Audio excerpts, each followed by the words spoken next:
What's up everybody, and thank you for joining me for another video. My name is Whack4863, but you can call me Whack. In today's video, I want to talk about early game leveling, and when I say that, I mean level 0 to level 30. That's what I consider early game leveling.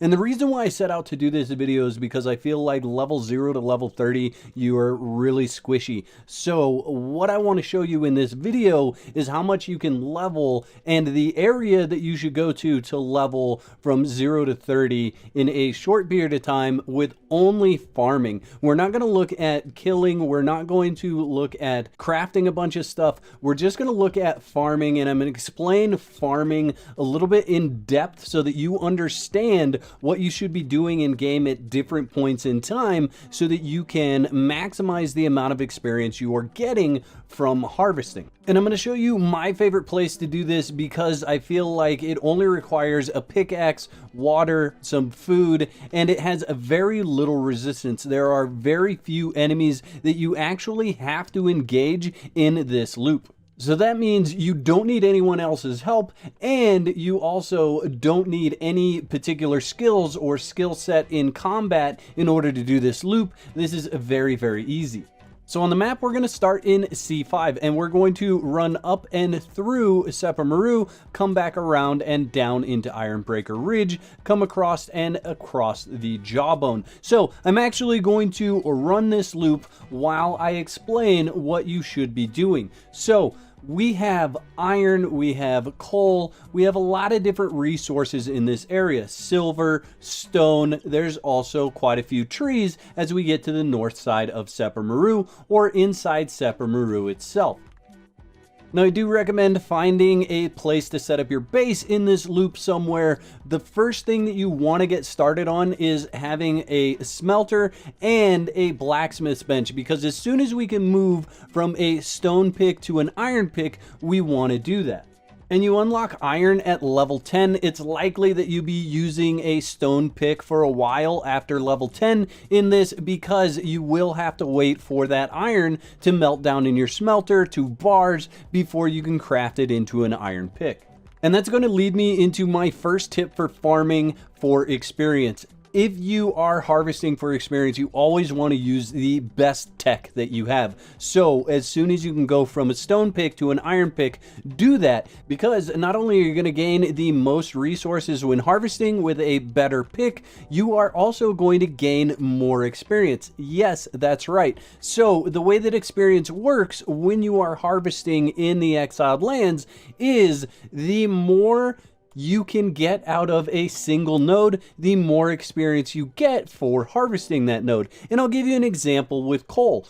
Coal with a stone pick will get you around 1680 experience for harvesting it. When you move from a stone pick to an iron pick, it goes up to 2059 experience for harvesting it. And the difference is that you are getting more from that coal node. With the stone pick, I was able to get about 40 coal from a coal node. When I moved on to an iron pick, I was getting 49 coal from a coal node. So when I do the math of the 1680 experience for that coal with the stone pickaxe, it's a 42 experience per drop. And when you go to the iron, the 2059 experience with 49 drops, it's also a 42 experience per drop. So your goal, if you're using farming to level up, is always going to be to use the best tool you can. The best two tools, for those of you that are interested, are the Black Blood tool and the Obsidian tool. The Black Blood got me 101 coal from a node. That was 4,243 experience. The Obsidian pick got me 98 coal, which is 3 less than the Black Blood, and it got me 4,116 experience. Not a whole big difference in experience, however, the Black Blood is still going to be the best. Moving down to the Star Metal, because I know a lot of people like Star Metal. Star Metal got me 89 coal and a total experience of 3,738. So that's a difference of 12 coal and a difference of a little over 500 experience points less for the same coal node versus the Black Blood pick. Now that you have an understanding that you should always be using the best tool possible, so upgrade from stone to iron, iron to steel, steel to hardened steel to star metal, obsidian, black blood, and so on, we can now move into what are the best resources. And this is a guide for level 0 to level 30. So the resources that I recommend you harvest from 0 to level 30 are going to be coal, because it's going to give you the most experience out of everything you can harvest at this level easily. Then moving from there, it's going to be iron, because that you can get just about anywhere across the exiled lands. You could do this anywhere. You don't have to run my loop.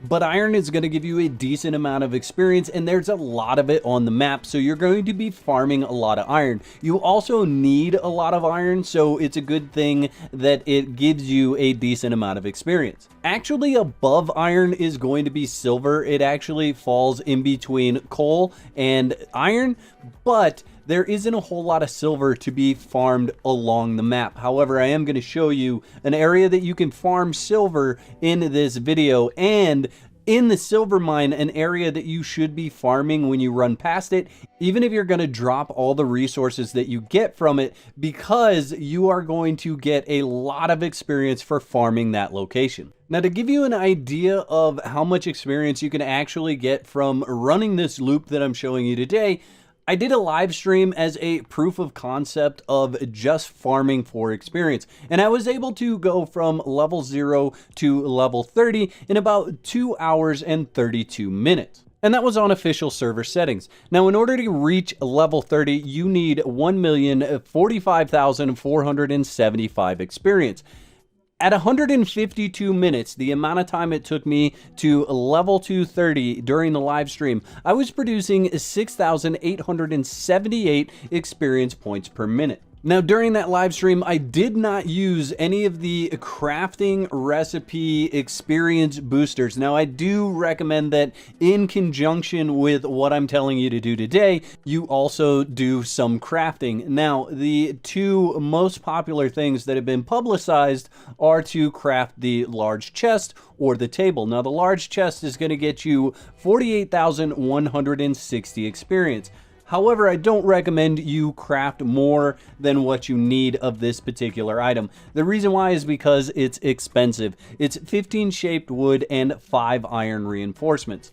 Whereas the table is going to get you 12,800 experience, and it only costs 4 shaped wood. So if we just do the math on the table versus the large chest, for the same amount of shaped wood, you can make 3.75 tables, which means for less crafting costs, you can actually get more experience. So if you were to craft 3.75 tables, you get 48,000 experience versus the large chest, which is going to get you 48,160 experience and cost you 5 iron reinforcements as well. Additionally, the table is crafted at the artisan bench, so it's set it and forget it. You can put it in there, you can get it crafting, and then you can run out and continue to farm, whereas the large chest is crafted in your inventory, so you're either using your inventory space while you're out farming because you're crafting those things, or you're standing around waiting for those things to craft before you go back out. Now, I do have some other tips and other items that you should be crafting to level up. However, I don't feel like those items are really for a early leveling guide video. So I'm going to hold off to share those in a mid-level or a late level guide when I feel like you can either easily get those resources, or when I feel like that's the point in time where those experience points would really help out. There's just no point in me telling you about an item that you can craft to gain experience if at the level that I'm talking to you about, level 0 through 30, if you go to get the resources that you need for them, you're going to die over and over again trying to get those resources. Now, this is the area that I was talking about earlier when I mentioned silver. There's silver around this area, and you can harvest that up for a decent amount of experience. There's quite a bit around this area, but you should also go into the silver mine. And the reason why you should go into the silver mine is that really early on in this dungeon, it is only scorpions that you have to kill, and there are a lot of resources. And I'm not going to go that far into it. There's actually more coal farther on, but I'm just going to show you this first area. So you will need to kill this scorpion, and then this scorpion around the corner. Should be pretty easy early on. So you just kill those two guys, but this is the area that you want to make sure you farm. This area has a lot of silver and a lot of stone, and you can just farm it to your heart's content. Now, farming through this is going to give you a lot of experience points. So you definitely want to come in here and farm all of this out, even if you're going to drop these resources. Now, if you're confident with your combat skills and you feel like taking on multiple scorpions at the same time, you can go a little bit further into the silver mine, and you will find quite a bit of iron, coal, silver, and stone before you get to anything that is major. There are major bosses once you go through the door that has the crystals around it, so I don't recommend going past that point. Now we're coming back around to the beginning of this loop. We've made a full circle. Now, if the resources have not respawned at the beginning of the circle by the time you make it back here, what you should do in the meantime is work on building your base or harvesting trees, because you're going to end up needing that shaped wood. Even though trees aren't going to give you a ton of experience, you are going to end up needing that for crafting or just playing the game in general. Now let me bring you back to the map here, make sure you guys know how this loop runs. So we head down this direction up through Sepamaru. We then go up a little bit past Sepamaru into the area of the Oasis of Neket. We then turn around and come back down on the north side of Kale's Stronghold. We run across the front of Kale's Stronghold, and then back down and around the terrain and into Ironbreaker Ridge. Then you just follow that ridge all the way south until you come to an opening where you can go over to the Jawbone and into the silver mine. Once you come out of the silver mine, you take a left and you follow the terrain back around to the left until you come back full circle. And for those of you that may have missed it, I am going to link the live stream in the top right hand corner of this video if you want to go and watch that and see how I did this and what loop I was running, all the fun stuff that happened during the live stream. That's up there, so you can do that.